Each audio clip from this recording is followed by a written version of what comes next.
d'entendre, d'écouter les instructions du Seigneur. Vous m'entendez souvent dire ça. Et puis, les instructions que le Seigneur nous a données dans les dernières semaines sont sérieux. Je crois qu'ils sont sérieux. L'Église aussi est sérieuse par rapport à ces instructions-là. Depuis 5 ans que l'Église est fondée, le Seigneur Jésus n'a jamais fait défaut dans l'inspiration qu'il a donnée à l'Église. Et c'est comme un fleuve d'eau vive. Le fleuve, tu ne le bouffes pas d'un coup, tu ne plonges pas dedans d'un coup, hein? C'est centimètre par centimètre que tu en apprécies les qualités et la valeur. Et l'inspiration vient comme ça.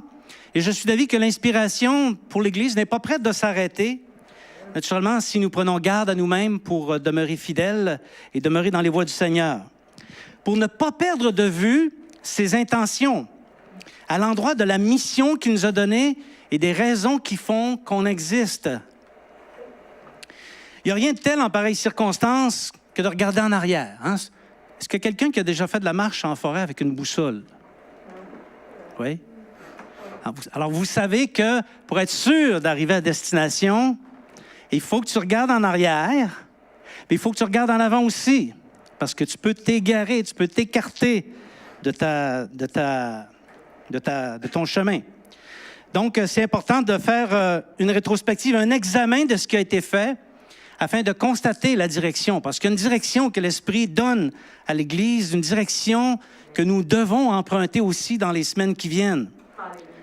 De nous attarder à la tâche à faire, au travail qu'il y a à faire dans la région du Saguenay, parce qu'il y a beaucoup de travail. L'Église doit accomplir le service pour son merveilleux Sauveur. Est-ce que le Sauveur est merveilleux? Oui. Il est merveilleux pour moi, il est merveilleux pour toi, il est merveilleux et il est digne qu'on lui donne le meilleur. Alléluia. Il est sérieux, il est le maître, nous sommes des serviteurs. Et du reste, toute l'histoire, toute cette histoire-là, c'est une incroyable histoire d'amour. Amour d'un Dieu qui a payé le prix. Le prix a été payé.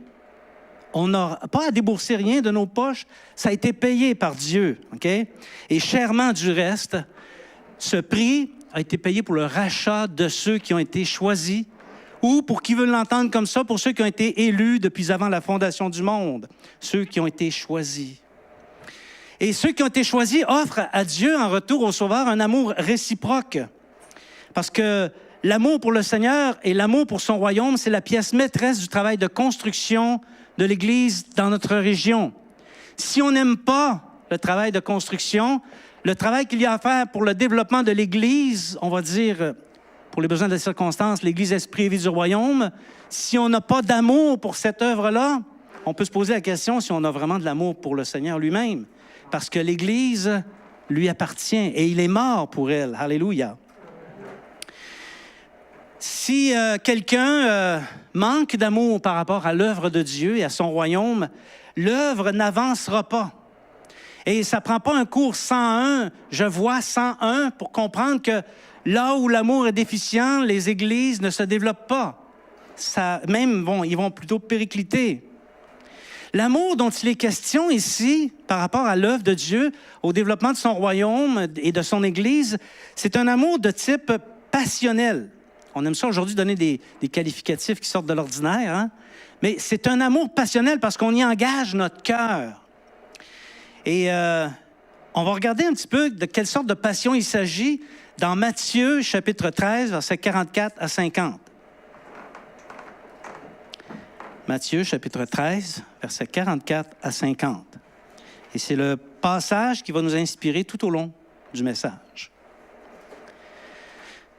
Le royaume des cieux est encore semblable à un trésor caché, c'est Jésus qui parle, un trésor caché dans un champ. L'homme qui l'a trouvé le cache.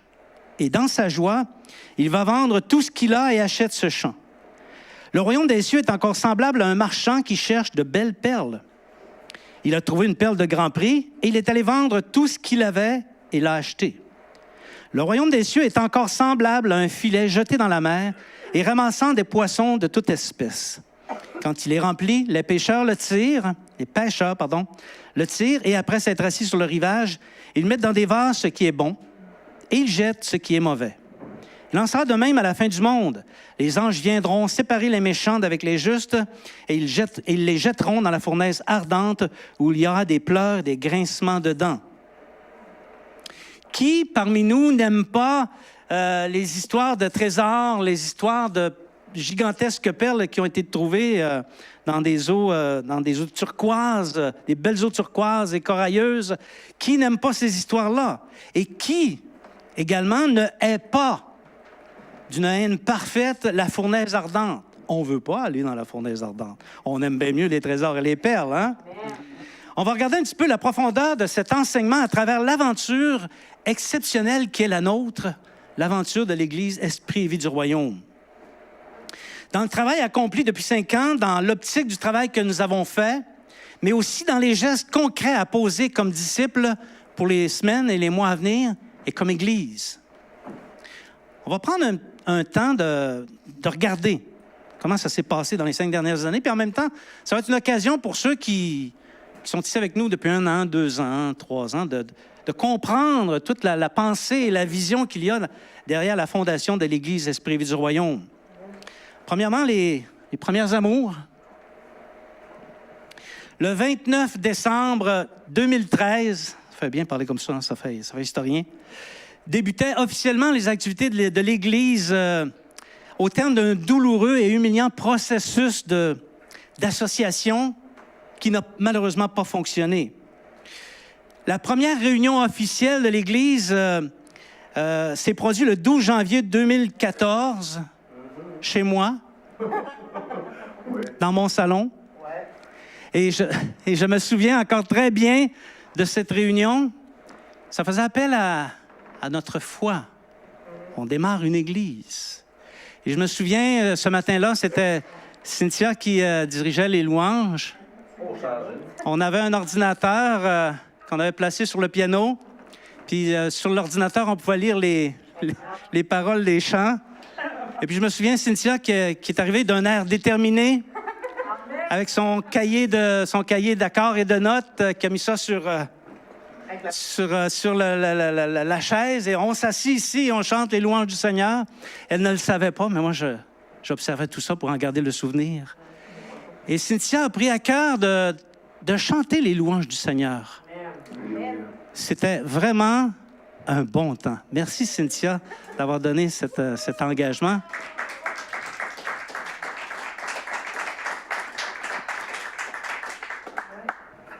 C'était un petit commencement. Je me souviens, dans le message, j'avais dit, on ne doit pas mépriser les faibles commencements. S'il y a une chose qu'on doit savoir comme chrétien avec le Seigneur, quand quelque chose commence petit, t'es mieux de ne pas le mépriser. Pourquoi? Parce que le Seigneur est dedans. Puis quand le Seigneur est dedans, ça ne restera pas petit longtemps. Et puis ensuite, les réunions, là, on a eu une promotion. Les réunions sont passées du salon au garage. Et là, dans le garage, on avait quelques chaises. On n'était pas nombreux. On était 11, même pas. Et là aussi, il y a eu des bons temps. On a pu donner libre cours à notre engagement par rapport à la parole. Et dès les premiers messages, l'inspiration de la grâce abondait. Hein, on se souvient? Joanne disait, on mange du steak quand on va dans le garage. Hein? Donc, on se souvient qu'on avait vu qu'il y avait 3 types de tribus de chrétiens. Il y avait les Wawatwala, il y avait les Wemela, puis il y avait les Yondugots.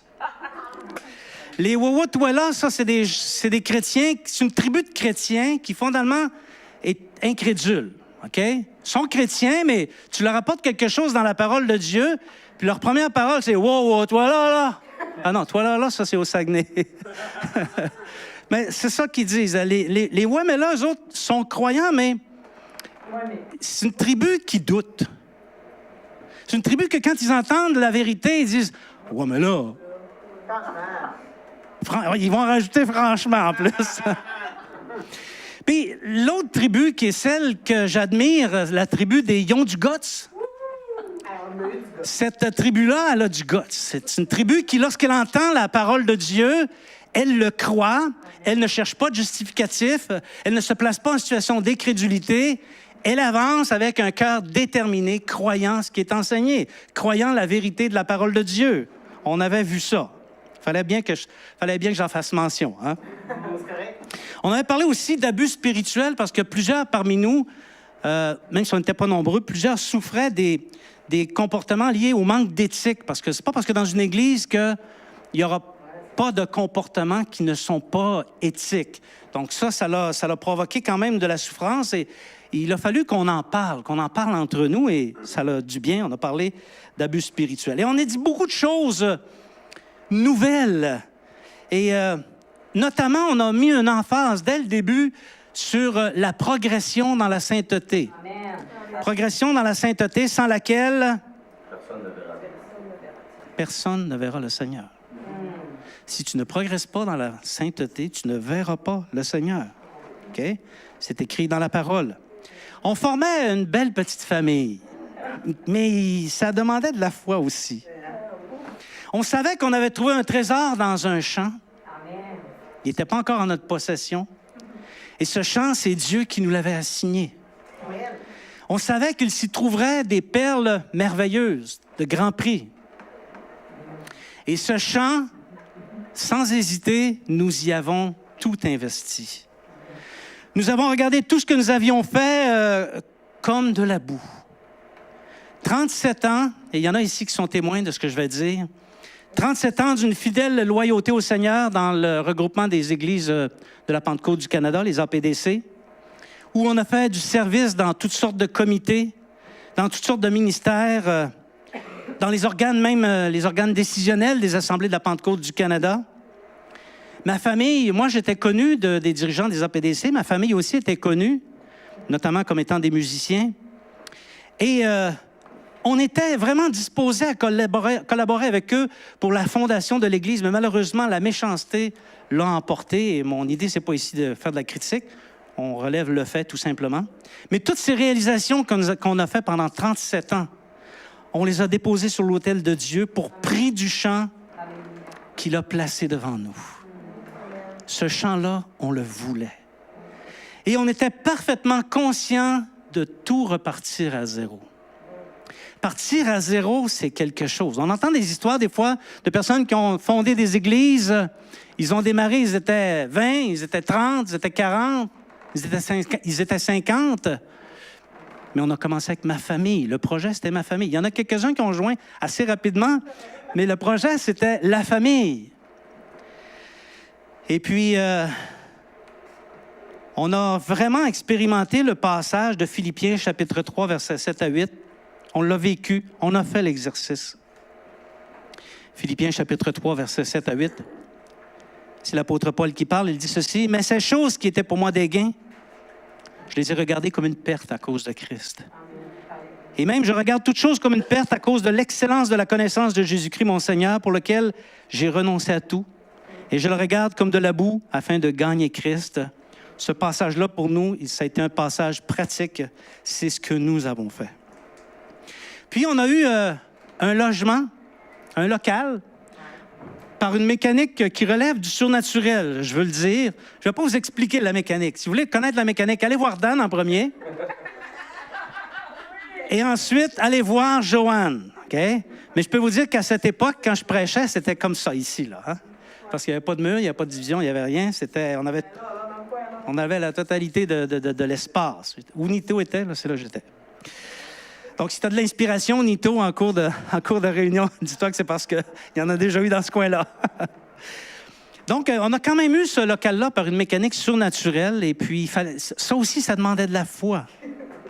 Ça demandait de la foi. Et la personne, le propriétaire qui nous a accompagnés dans cette aventure-là, nul doute en mon esprit qu'il va être béni de Dieu parce qu'il a contribué à la naissance de l'Église. Donc, toutes ces premières étaient imprégnées d'appréciation du moment présent et d'appréciation de ce que nous vivions, sachant que Dieu était avec nous et que Dieu manifestait son amour. Les premières armes, on ne naît pas chrétien, on le devient. On ne naît pas pasteur, on le devient. Personnellement, je n'avais jamais pris charge d'un troupeau. d'une église. J'avais peut-être prêché quelques fois dans une autre église, 4, 5, 6 fois, 6, 7, peut-être 8, en tout cas, qu'importe. Mais ce n'était pas en moi. Je n'avais pas même idée de un jour prendre charge de l'Église. Et puis, le Seigneur a donné des ordres. Et quand le Seigneur donne des ordres, tu l'entends. L'Esprit qui est en toi est en communion avec Dieu et t'entends l'ordre. Et quand tu reçois un ordre de Dieu, suis mon conseil. Obéis. OK? Parce que ça peut te faire mal si tu ne te places pas dans l'obéissance. Les ordres se retrouvaient dans 2 Timothée, chapitre 3, versets 14 et 15. L'Esprit m'a fait réaliser que tout ce que j'ai reçu dans le Seigneur, je l'ai reçu par des communications spirituelles. Je ne les ai pas reçus par le moyen d'une association d'église. C'est l'Esprit qui me les a communiqués. Et je l'ai réalisé pleinement dans 2 Timothée, chapitre 3, versets 14 et 15. Toi, c'est le Seigneur qui me parlait, donc il disait, Régent, demeure dans les choses que tu as apprises et reconnues certaines, sachant de qui tu les as apprises. Et celui qui me les a apprises, c'est le Seigneur Jésus. Dès ton enfance, tu connais les saintes lettres qui peuvent te rendre sage à salut par la foi en Jésus-Christ. Et je cheminais dans la foi depuis mon bas âge. L'autre instruction, l'autre ordre que j'ai reçu se trouve dans 2 Timothée chapitre 4, versets 1 à 4. C'est les versets suivants, là, donc vous n'avez pas une grande recherche à faire. 2 Timothée chapitre 4, versets 1 à 4. « Je t'en conjure devant Dieu et devant Jésus-Christ qui doit juger les vivants et les morts, et au nom de son apparition et de son royaume, prêche la parole. Insiste en toute occasion, favorable ou non, reprend, censure, exhorte avec toute douceur et en instruisant. Car il viendra un temps où les hommes ne supporteront pas la saine doctrine, mais ayant la démangeaison d'entendre des choses agréables, se donneront une foule de docteurs selon leurs propres désirs, détourneront l'oreille de la vérité, se tourneront vers les fables. Instruction du Seigneur. Et vous savez autant que moi, si vous lisez les journaux, que nous vivons une période qui ressemble énormément à celle-là. Donc, c'était des instructions qui venaient du Seigneur. Et aussi, il m'a inspiré une autre... Je dis inspiré parce que je ne vais pas citer le passage, je vais dire qu'est-ce qui m'a inspiré plus tôt. Mais dans Matthieu, les versets, chapitre 28, versets 18 à 20, j'ai reçu une inspiration de ces passages-là. Et l'inspiration, c'était ceci. Jésus parla ainsi. « Tout pouvoir m'a été donné dans le ciel et sur la terre. Voici, je suis avec vous tous les jours jusqu'à la fin du monde et je travaillerai avec vous. » Le Seigneur a déposé le témoignage dans mon cœur qu'il allait travailler avec de tels ordres. Tu peux avancer. Tu peux avancer avec foi. En ce qui me concerne, il faut que vous sachiez une chose, ces ordres sont permanents. La seule personne qui a le pouvoir de les changer, ces ordres-là, c'est le Seigneur Jésus. Et tant aussi longtemps que le Seigneur Jésus ne me donne pas d'autres ordres, je demeure campé là-dessus. Et nous, les responsables, on va s'assurer que l'Église demeure campée sur ces ordres. J'avais quand même, comme chrétien, beaucoup d'expérience, mais je n'étais pas vraiment un prédicateur. Et le Seigneur m'avait, à cette époque, il avait mis 2 choses dans mon cœur. Il avait placé deux certitudes, 2 assurances. La première, il m'avait donné comme... fait comprendre la nécessité d'offrir aux chrétiens un culte sécuritaire. Parce que vous savez que si tu es un chrétien, tu vas dans une église, puis ça a l'air à la voix comme je te pousse, tu ne te sentiras pas en sécurité, puis peut-être que la semaine suivante, tu ne viendras pas. Alors, il y avait dans notre cœur, dès les premières réunions, vous vous souvenez, on s'assurait que tout se passait selon ce que ça doit se passer. Puis aussi, le Seigneur avait déposé dans mon cœur le témoignage qu'il fallait que je patiente 2 ans. C'est du temps, 2 ans. On avait une 50aine de chaises, j'étais ici, il y avait une 50aine de chaises, OK, puis sur les 50, il y en avait entre 9 et 10 qui étaient occupées. Et dans mon cœur, ça disait « Sois patient, Régent, 2 ans ». On a reçu cette instruction-là. Et l'image que le Seigneur m'a donnée, c'est l'image du semeur. Si un homme sème son champ, puis que vous le voyez le lendemain matin aller voir si ça a commencé à pousser, vous pouvez vous poser des questions sur son QI. OK? Parce que ça prend plus que 24 heures avant de pousser. Donc, on avait... le Seigneur nous parlait par là de l'importance de semer, puis qu'au bout d'un certain temps, la semence allait pousser. Merci Seigneur. Dès les tout débuts, il y avait une forte volonté de de mettre de l'ordre, de mettre beaucoup d'ordre dans l'Église. Et on a mis à la main à la pâte pour organiser l'Église. On l'a fait ensemble. C'est pas Régent qui a fait le travail, c'est tous les membres de l'Église de ce temps-là, afin que l'Église n'ait pas à souffrir du changement, des inconvénients liés au changement. Parce que quand on part d'une assemblée puis qu'on va en démarrer une autre, ça provoque beaucoup d'insécurité. Ça provoque des inconvénients. Donc, pour ça, on avait le souci de mettre de l'ordre. Le nom de l'Église était déjà tout trouvé, inspiré de Jean, chapitre 6, verset 63, OK? Et je ne sais pas si je l'ai mis, Simon, est-ce que je l'ai mis? Oui? OK. Donc, Jean, chapitre 6, 63. Jésus avait dit, « Je suis le pain de vie. Celui qui mange mon corps vivra. Celui qui boit mon sang vivra. » Et puis, même les disciples se posaient la question, « Mais coudonc, est-ce que tu veux qu'on te bouffe, là? C'est ça que tu t'attends, là? » Et puis, le Seigneur avait répondu ceci, OK? Dans Jean 6, 63. « C'est l'Esprit qui vivifie. La chair ne sert de rien. Les paroles que je vous ai dites sont esprit et vie. » Ces quelques paroles du Seigneur Jésus s'opposent au mépris que trop souvent les chrétiens offrent aux paroles de Jésus. La Bible, c'est très important. C'est un livre qui est inspiré par l'Esprit, par Dieu. Il est très important, mais si l'Esprit ne l'inspire pas, si la vie de Dieu n'est pas présente, ça va être lettre morte pour le lecteur. Ça prend l'esprit et la vie pour vivifier et dynamiser la parole. C'est un tout et ça donne un sens. Donc, le nom de l'Église était trouvé. L'Église, esprit et vie du royaume. Donc, maintenant, vous savez d'où ça vient. Et du nom de l'Église est tiré le slogan, qui est, je pense, c'est la C-plate suivante. Donc, les éléments du titre de l'Église sont présents. Malheureusement, on n'a pas les couleurs. Hein?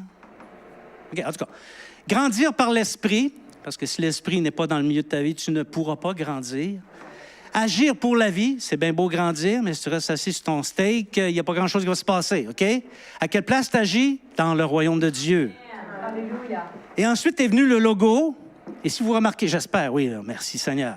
Si vous remarquez le logo ici, on a les trois couleurs, le jaune, le rouge, le vert. Si vous n'avez pas encore fait l'association, ben, je vais vous la faire pour vous. C'est une association avec les couleurs du drapeau du Saguenay. Amen. C'est les couleurs du drapeau du Saguenay. Puis pour ceux qui le savent encore moins, c'est que le jaune, c'est le blé, la moisson. Le rouge, c'est le sang du Seigneur Jésus, la religion chrétienne. Et le vert, c'est l'espérance. L'espérance que procure la foi. Il y avait ce qu'il faut hein, pour... Et pour ceux qui sont encore plus curieux, cette croix-là que vous voyez ici, là, c'est une croix qui existe au Saguenay. C'est de l'autre côté du Saguenay, quand on regarde vers Chicoutimi-Nord, on voit une immense croix. Et si vous voulez... C'est pas celle-là, c'est celle à la Tadoussac? À la baie? Ah, OK, bon. Pardon. Et puis ça, ici, cette belle silhouette-là, OK? C'est la silhouette qu'on voyait dans les premières réunions qui jouait du piano. Donc, c'est la silhouette de Cynthia. Donc maintenant, le logo et le slogan de l'Église n'ont plus de secret pour vous. La première année a vraiment été consacrée à mettre de l'ordre dans l'Église. L'incorporation, les ordres, la façon de faire le culte, mettre de l'ordre dans les finances, parce que vous savez qu'aujourd'hui, les questions d'argent, c'est extrêmement chatouilleux. Mettre de l'ordre également dans le leadership. Et les réunions de leadership, les réunions, en fait, c'est tout le monde qui se réunissait. Les réunions se sont multipliées. Et puis, tout le monde était présent à toutes les réunions. Chacun s'impliquait de la façon dont il pouvait. On a fait appel à un organisme qui s'appelle le Conseil québécois d'aide aux organismes chrétiens, qui nous a aidés à officialiser l'Église au regard du gouvernement. Et il nous avait envoyé un document à compléter, là, 114 questions. Puis c'était des questions en développement, c'était pas des questions là, optionnelles. J'ai travaillé plusieurs jours là-dessus et on a envoyé ça au Conseil québécois d'aide aux organismes chrétiens. Ils n'ont rien eu à redire. Amen. Alors que toujours, ils retournaient une fois, deux fois, trois fois le document pour qu'il soit complété. Cette fois-ci, ils l'ont trouvé parfait dès le départ. Ils ont envoyé ça au gouvernement et nous avons obtenu notre incorporation dans un temps record. Le 24 juin 2014, nous étions incorporés. C'était un record. Si le Seigneur n'est pas là-dedans, qu'il est. Le Seigneur a inspiré rapidement la nécessité d'élaborer une constitution. Parce que vous savez, les organismes ont une raison d'être, ils existent et ils ont un cadre de référence. La constitution, c'est le cadre de référence. Donc, on a élaboré ça. On a élaboré également le manuel du leader chrétien parce qu'on ne voulait pas que le leadership de l'Église fasse n'importe quoi et n'importe comment. On voulait que ça se fasse dans un certain cadre. Et on a également travaillé, pas beaucoup, mais un peu, la déclaration de foi de l'Église. Parce que chaque dénomination a une déclaration de foi. Nous en avons une aussi. La Constitution a été débattue point par point. Est-ce qu'il y en a qui se souviennent de ça? Oui. Elle a été débattue point par point. Et point par point, les membres de l'Église l'ont acceptée comme étant le projet de notre aventure. Et cette Constitution-là a fait la job. Il lui est arrivé régulièrement de nous sortir de certaines impasses. Et d'ailleurs, quiconque deviendra membre à l'avenir, nous allons enseigner la Constitution parce que c'est important de comprendre de quoi on devient membre. Dès ses débuts, le Seigneur, on entend le Seigneur donner des ordres. Dans les messages, on ressent que le Seigneur donne des avertissements. Il communique ses pensées et ses sentiments. On peut ressentir les sentiments du Seigneur Jésus. Les avertissements qui ont été donnés dans les dernières semaines, ce n'étaient pas les premiers que nous recevions. Ce ne sont pas les derniers non plus. Et le fait que nous recevions des avertissements de la part du Seigneur, c'est une bonne nouvelle en soi. Amen. Oui. Ça veut dire que nous sommes dans ses voies et qu'il se préoccupe de nous. Si nous n'avions pas d'avertissement, ça voudrait dire de deux choses l'une. Ou nous ne lui appartenons pas, ou nous ne l'écoutons pas. Mais on a reçu des avertissements.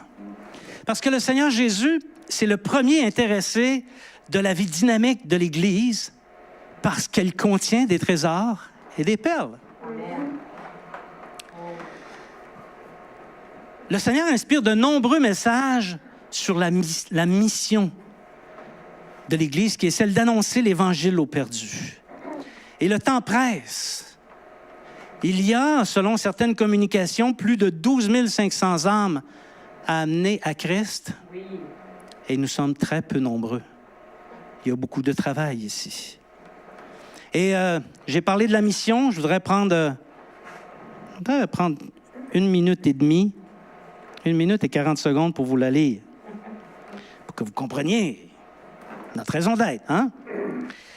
L'Église Esprit et Vie du Royaume se veut une Église résolument tournée vers la pratique de la vertu chrétienne, telle qu'enseignée par le Seigneur et ses apôtres, et ce pour l'accroissement du Royaume de Dieu.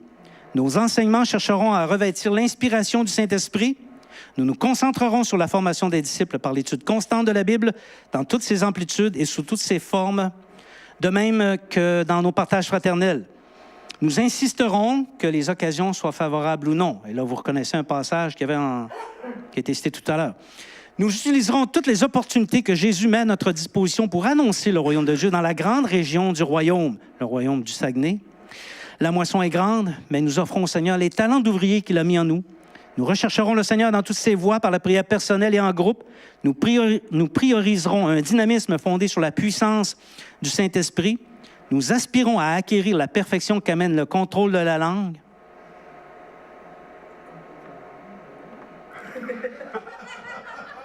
Et veillerons les uns sur les autres. Nous nous appliquerons à offrir un environnement chrétien propice au développement et à l'épanouissement personnel. Parce que nous chérissons la parole de Dieu et que nous nous réclamons de son nom, nous lutterons contre le mépris qui pourrait lui être opposé.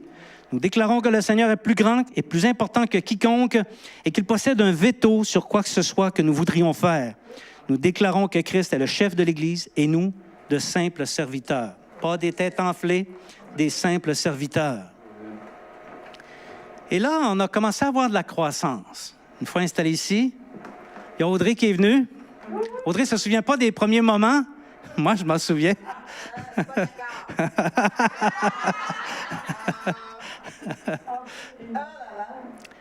Ensuite, sous le travail de Audrey, Isabelle a joint l'Église et on se souvient, Isabelle, des mots que tu as prononcés, hein? Les premiers mots que tu as prononcés. Hey, le Seigneur est ici. Hein? C'est ça. Et puis Isabelle priait le Seigneur pour trouver une Église qui correspondait à ses élans de cœur. Et le Seigneur l'a conduit ici. On remercie le Seigneur. Et ce fut pour nous, Isabelle, toute une source d'encouragement. Merci, Seigneur. Merci pour ton obéissance. Merci d'avoir entendu les instructions de la part du Seigneur. Et le temps passe. Il y a peu de gens. Il y a des gens qui viennent, mais très peu. OK? La patience est de rigueur, mais le Seigneur envoie des personnes pour nous encourager par le moyen de prophéties prédictives. Donc, tout ça, ça nous a encouragés. Mais dans ces mêmes temps aussi, avant de connaître la croissance, on a connu des brèches. On a perdu des effectifs, des personnes qui venaient, qui ont cessé de venir. Et ça, c'était un effet direct de la prédication rigoureuse de la parole de Dieu, parce que Régent amène une prédication rigoureuse. Il ne fait pas de compromis avec la philosophie du monde ou avec les éléments de compromis qui se trouvent dans les églises. Non, Régent, il prêche la parole sous l'inspiration de la grâce. Et Satan a fait des brèches. 2 membres fondateurs nous ont quittés pour l'Ouest et on leur dit bonjour à distance. Il s'agit de Nicolas et Gabriel, qui ont quitté pour d'autres cieux, qui étaient 2 membres fondateurs. Mais là, on n'est pas en croissance. On est en décroissance. Et là, Satan en a ravi 2 autres membres fondateurs, 4 membres fondateurs. Ça peut donner un coup, ça, à une mission et à une vision. Donc, on a été, au travers de tout ça, mis à l'épreuve, et c'était l'épreuve de notre foi.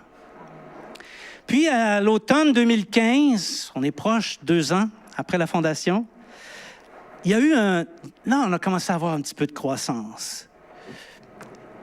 Faible commencement peut-être, mais qu'il ne faut pas mépriser.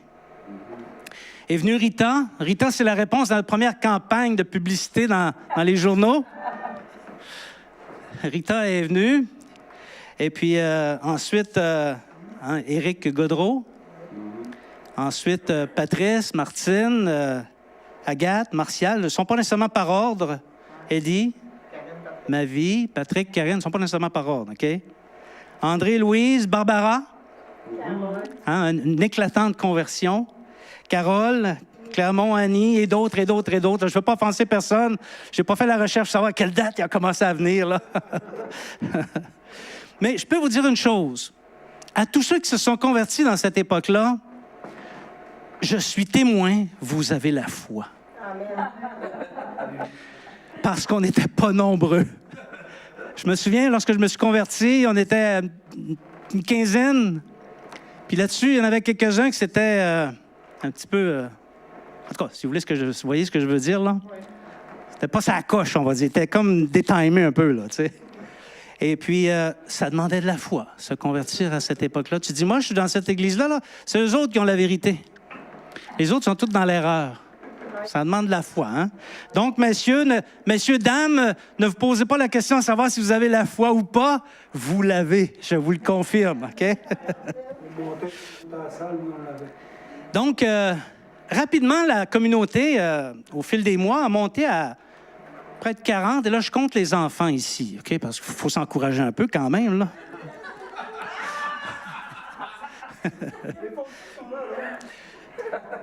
Fait intéressant, il y a quelques associations d'églises qui se sont montrées intéressées par le travail qui se commençait ici, mais le Seigneur ne nous a pas conduits.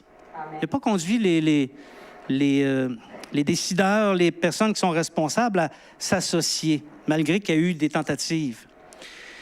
Plus récemment, il y a de nouveaux convertis qui se sont joints à nous. Il y a aussi la communauté des frères malgaches qui nous bénit énormément. On remercie le Seigneur de les avoir envoyés. On remercie surtout le Seigneur de leur avoir inspiré le chapitre 15 du livre des Actes, versets 7 à 9. Parce que c'est par le moyen de ce passage-là que le Seigneur leur a communiqué qu'il était bon pour eux de travailler avec nous et de travailler en collaboration. Et on remercie pour le Seigneur. On remercie le Seigneur pour ça. Bon, OK. Et là, on a grandi et c'est loin d'être fini. C'est pas terminé, là. Nous allons devenir nombreux. Il y a plusieurs prophéties qui l'ont dit. Nous allons devenir nombreux et même nous allons devenir le fer de lance de l'Évangile dans la région. Okay? Et qui sait quels vont être les impacts tout alentour? Quel va être le rayonnement? Qui peut le dire? Le trésor et les perles rares sont dans ce champ du Saguenay. Et nous devons vendre tout ce que nous possédons pour acheter le champ. Acheter la perle. Maintenant, on doit accomplir notre mission. Être des serviteurs utiles entre les mains du Maître, c'est accomplir ce qu'il demande. C'est accomplir la mission que j'ai lue tout à l'heure. Il nous l'a donnée. Nous devons garder nos yeux fixés là-dessus. Toutes les activités actuelles de l'Église et celles qui vont venir plus tard, parce qu'en grandissant, il y a d'autres activités qui vont s'ajouter. Mais tout ça, c'est en lien avec la mission, dans la mesure où ça sert à faire progresser le royaume de Dieu dans la vérité et dans la justice. C'est essentiel de réaliser que nous n'avons pas été choisis par le Seigneur pour nous congratuler les uns les autres. Il ne nous a pas choisis pour qu'on devienne un cercle d'admiration mutuelle. OK? On a été choisis pour faire la volonté du Père. Si tu fréquentes l'Église Esprit et Vie du Royaume et que tu n'as pas à l'idée d'accomplir la volonté du Père, tu fais fausse route. On ne va pas t'envoyer en enfer, mais tu fais fausse route. Il faut accomplir la volonté du Père. On n'a pas été choisis pour faire de l'occupation de chaises non plus, mais pour faire les œuvres, et elles sont nombreuses. Et ce n'est pas donné à 2 ou 3 personnes de faire ces œuvres-là. C'est donné à toi. Plus on va avancer, plus il va y avoir des œuvres à faire. Et plus ça va demander de l'implication. Parce que tous autant que nous sommes engagés, corps et âme, dans l'aventure du développement du royaume de Dieu au Saguenay. Est-ce que vous êtes avec moi là-dedans? Merci. Parce qu'aussi, nous avons donné notre vie au Seigneur pour obtenir le trésor dans le ciel. C'est pas juste pour gagner des âmes, c'est pour obtenir les récompenses aussi. Il faut en parler aussi des récompenses. La vie éternelle, c'est important, mais la robe blanche, c'est important aussi. Et toutes les récompenses qui nous sont promises, les couronnes, c'est important. Les premiers disciples avaient les regards fixés là-dessus. Puissions-nous être comme les premiers disciples? Parce que c'est ça la volonté de Dieu. Il ne veut pas qu'après avoir prêché, nous soyons rejetés. Il ne veut pas qu'après avoir été pêchés, nous faisions partie des poissons qui sont rejetés.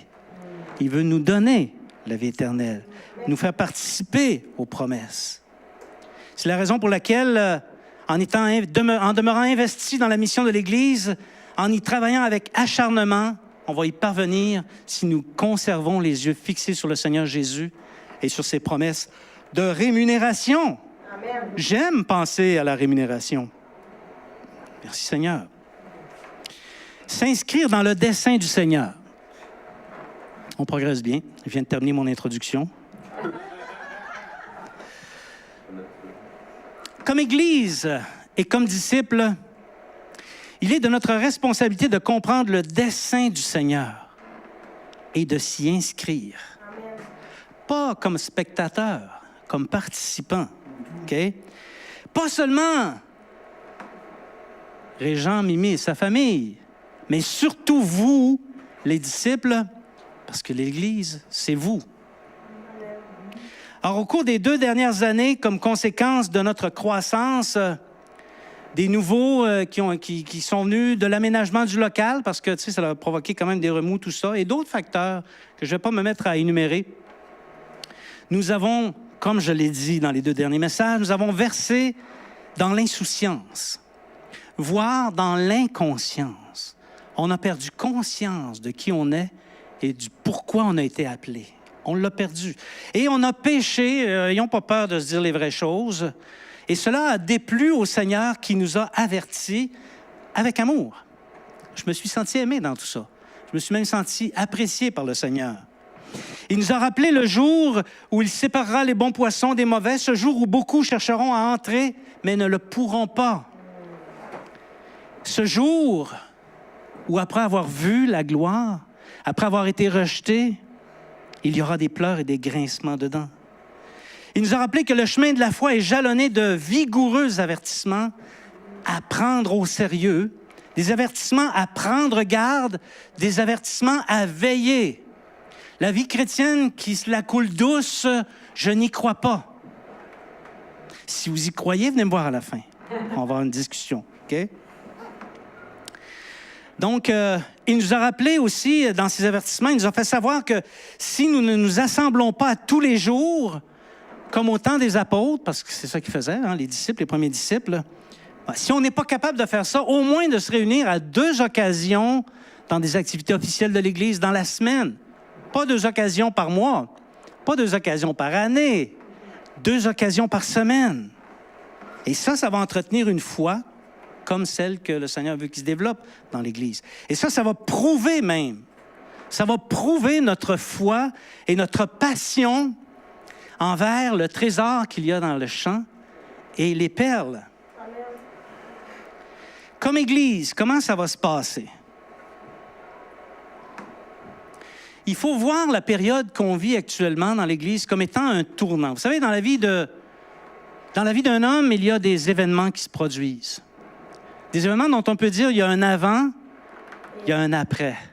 Okay? On en a eu quelques-uns à l'Église, mais ce qu'on vient de vivre là, comme épisode, il faut comprendre que ça va aussi marquer un avant et un après, un tournant. Parce que ce n'est pas l'intention du Seigneur de récupérer quelqu'un pour l'asseoir dans une chaise. Ce n'est pas sa volonté. Sa volonté, c'est que ses œuvres soient faites. Nous devons passer, mes frères et mes sœurs, d'une Église spectatrice à une Église intentionnelle. Et ça, on va en parler de plus en plus, d'être intentionnel par rapport à notre foi, intentionnel par rapport au Seigneur, intentionnel par rapport à l'Église.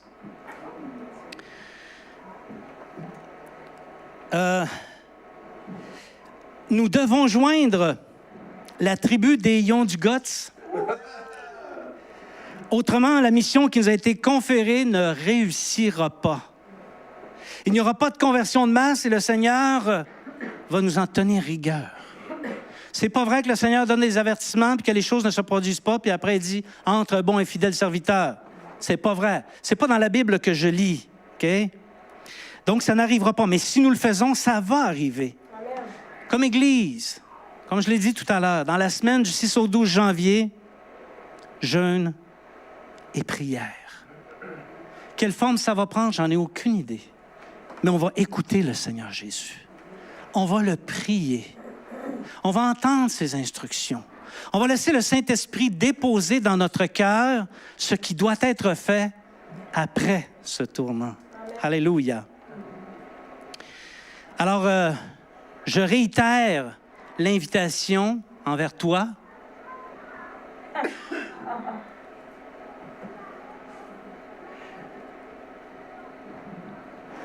À participer à cette occasion de jeûne et de prière avec une bonne conscience. Au cours de l'année, on va continuer d'exposer la vérité dans l'année qui s'en vient. On va continuer, ça n'arrêtera pas. Vous savez, dans la vie, il y a des tendances. C'est assez rare que ça revienne en arrière, les tendances. On voit bien qu'il y a une tendance de la part du Seigneur dans l'inspiration et la prédication de la parole. Je crois que ça va continuer. De toute façon, je ne suis pas le dépositaire de ce qui s'annonce. Je suis que le récipiendaire. Je reçois et je dis selon ce que je reçois. On va faire plus de place aussi au témoignage d'action de grâce. On a peut-être manqué un petit peu là-dessus. Il y a des gens qui vivent des choses extraordinaires et on dit, on remercie le Seigneur pour telle chose, mais de l'entendre, ça peut faire du bien. Amen. Ça peut faire du bien à l'âme, à l'esprit. Donc, on va faire un peu plus de place au témoignage, sans verser dans le débordement, mais témoignage d'action de grâce à la gloire de Dieu. Alléluia. On va on va aller un petit peu plus loin dans la préparation de la relève, parce que la relève, c'est vous autres. Regardez pas en arrière, là, regardez pas Regardez pas sur Internet, c'est vous autres la relève, là. Hein? Peut-être pas demain, mais c'est vous qui allez prendre la relève de l'Église dans les années à venir. Et le ministère, c'est un privilège. Et le ministère appartient aux disciples, de ceux qui sont appelés et qui sont fidèles. C'est eux qui font le ministère. Donc, il faut s'attendre à ce que la croissance provoque des remous. On est à la veille ici d'atteindre le maximum critique. Ce matin, ça va bien, OK? Mais quand on va atteindre 40, 45 sur une base régulière, ça va provoquer un moment critique, des moments d'inconfort, des moments liés aux installations. On n'a pas l'hyperventilation, on n'a pas un plafond de 12 pieds, on a des limitations comme facilité. Et ça va faire appel à votre patience, ça va faire appel à votre amour. Ça ne sera pas le temps de dire « Ah ben moi, là, il y a encore 45 à matin, la semaine prochaine, je prends un break. » Non, c'est pas comme ça, là. C'est pas comme ça que le Seigneur va manifester sa gloire dans ta vie.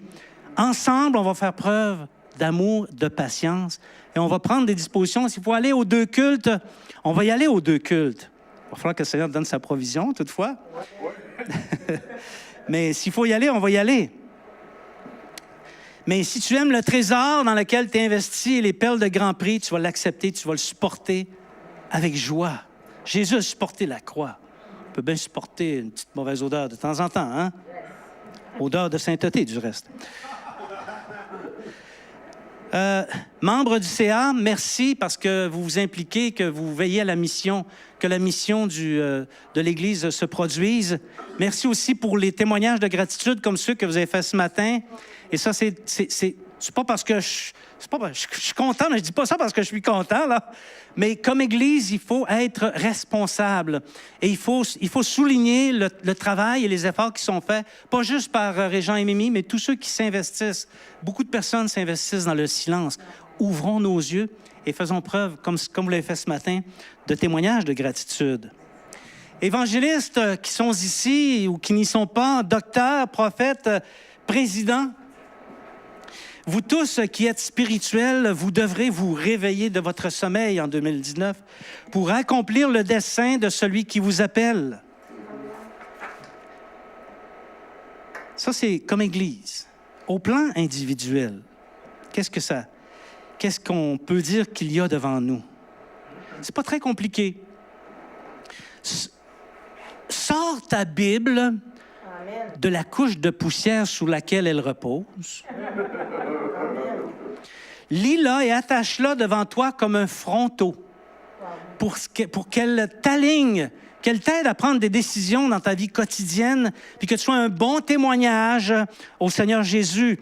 Intègre dans ta vie personnelle les éléments de piété comme la prière régulière, s'il vous plaît, et de jeûne. Nous ne jeûnons pas assez au plan individuel. Je ne vais pas lever des mains, là, mais dans la dernière année, je serais curieux de savoir qui a jeûné. Je suis convaincu que ce n'est pas la majorité, mais je ne fais pas lever les mains, OK?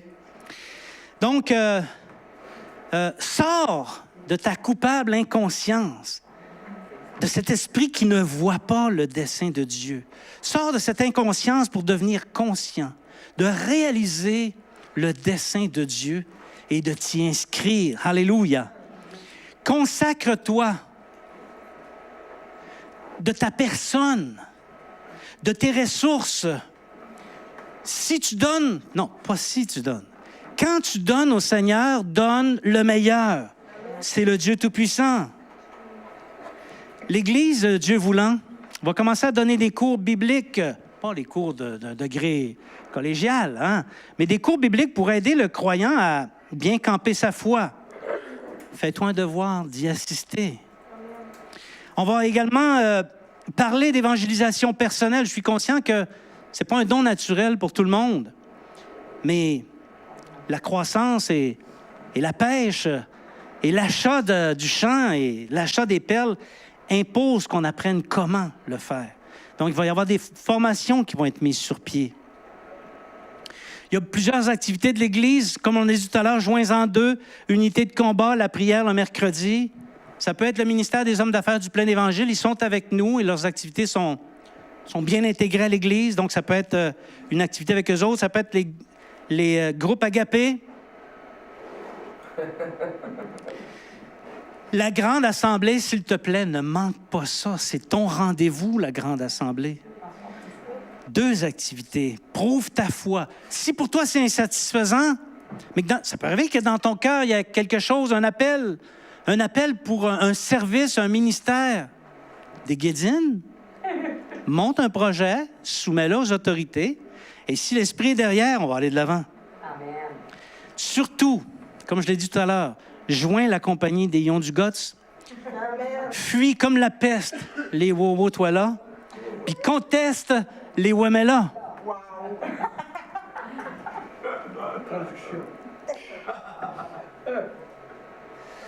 Les champs dans lesquels se trouvent les trésors sont rares, très rares.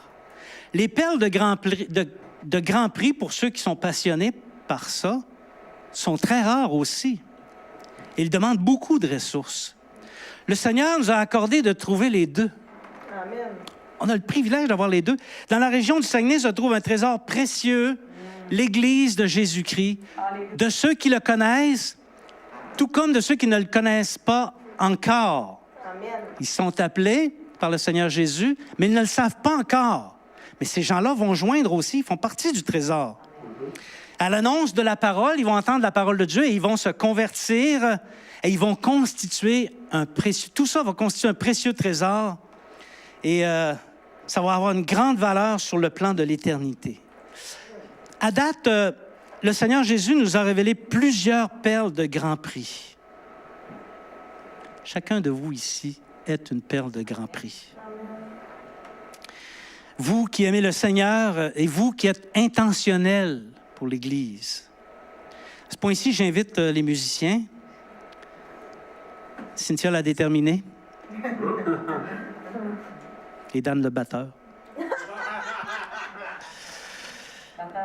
Combien de gens, mes frères, mes sœurs, j'ai fait une digression, là, mais je reviens. Je voudrais vous emmener une réflexion. Combien de gens morts et enterrés, séparés de Christ, qui actuellement sont en proie au tourment, connaissent la vérité parce que ils sont dedans. Ils sont en proie au tourment, ils savent qu'ils ont manqué le but.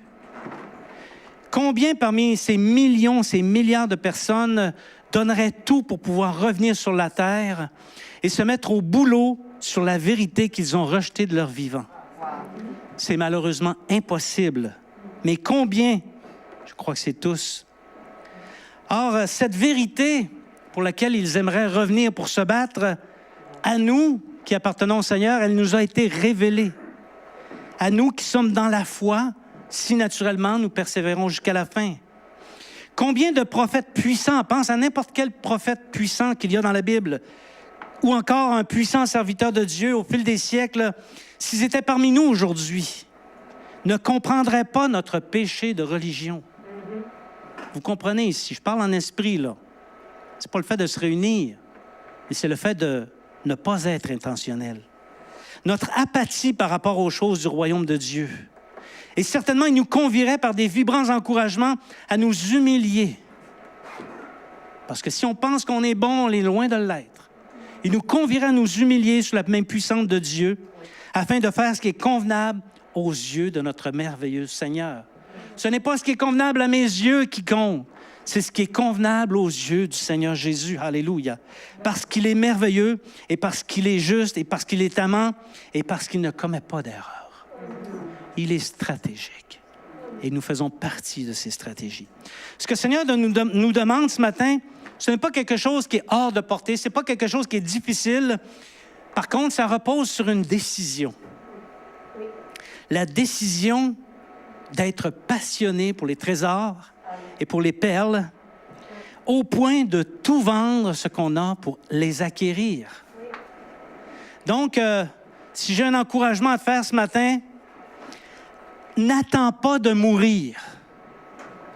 N'attends pas la révolution, mais plutôt active-toi sans tarder, participe aux initiatives de l'Église et deviens intentionnel, tout comme le Seigneur Jésus l'a été pour toi. Il a été intentionnel. Examine tout ce qu'il a fait pour t'amener à la foi. Juste ça, ça devrait t'en dire beaucoup. Il a tout donné. À ton tour, donne-lui tout. Puisse l'année 2019 devenir le commencement d'une nouvelle ère pour toi et pour l'Église Esprit et Vie du Royaume. Aime le Seigneur, ton Dieu, de toute ton âme, de tout ton cœur, de toute ta force, de toute ta pensée. Aime l'Église au point de donner ta vie pour elle, comme Christ a donné sa vie pour l'Église. Il l'a fait avant nous, et pour nous, il a été un modèle.